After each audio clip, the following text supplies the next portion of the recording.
now is that public broadcasting plays a vital role in preventing the kind of polarization that we've seen in the United States.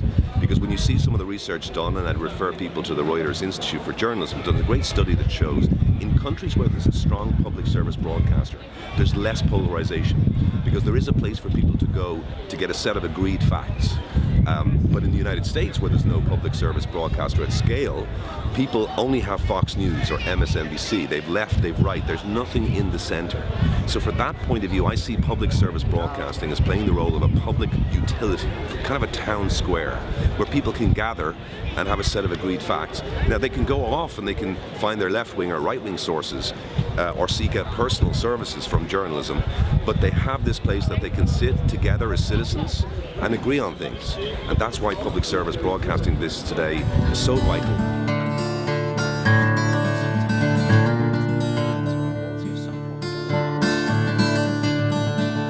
The challenge that they face essentially is twofold. One is that in societies where people disagree more and more, and we are very different, we have very different values, it becomes very hard to serve everybody. When people have very different views of what the good life is like, what society should be like, and the like. So this is very difficult. If you have in Britain, for example, some people who want to remain in the European Union, others who don't, where do you place yourself if you're the BBC? It's very hard to be duly impartial when people strongly disagree. The other problem that some public service media organizations in Europe have is that they are not genuinely independent of politicians and governments. They are effectively very close to being simply state broadcasters and extensions of the ruling party. And of course, in that situation, often people will have no reasons at all to trust these organizations, and are essentially just using public resources to fund public communication on behalf of an establishment.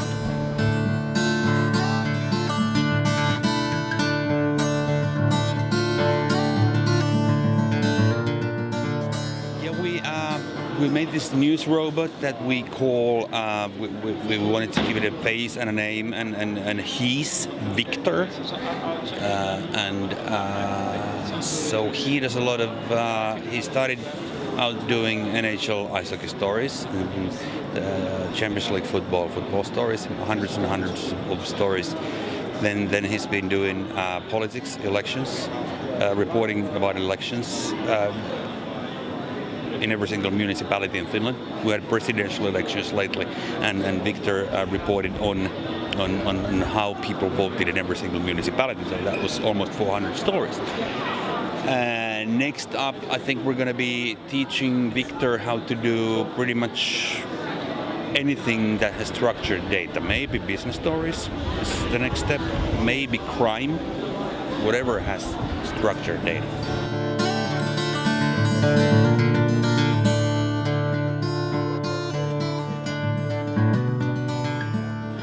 Well, I think the future should be anyway much more engaged and connected with audiences. I think we're risking to lose the connection because we're not adapting fast enough to transformations. So we have to find out what value can we bring in their life and make sure that that corresponds with our public values of news, information, making sure that there's diversity, that we engage with communities. I think that's our role.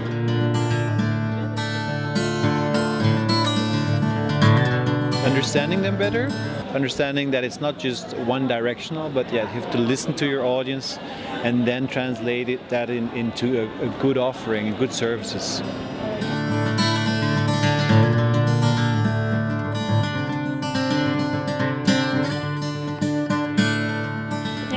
Well, I think you can. What is really great is that you can reach a different demographic, because for public broadcasters the problem is that the average age is sometimes around 60. So the main question is, how can I reach the younger public? Because A, they're also paying for it, or they will be paying for it, and B, you have an obligation to inform and to educate. So how can I do that? And I can do that through social media platforms. I can do that through Facebook. I can do that through YouTube or WhatsApp or a Facebook Messenger bot. So there is a big opportunity to reach the younger public, which you do not have if you use classic TV or radio. I think that is actually the big possibility that you have.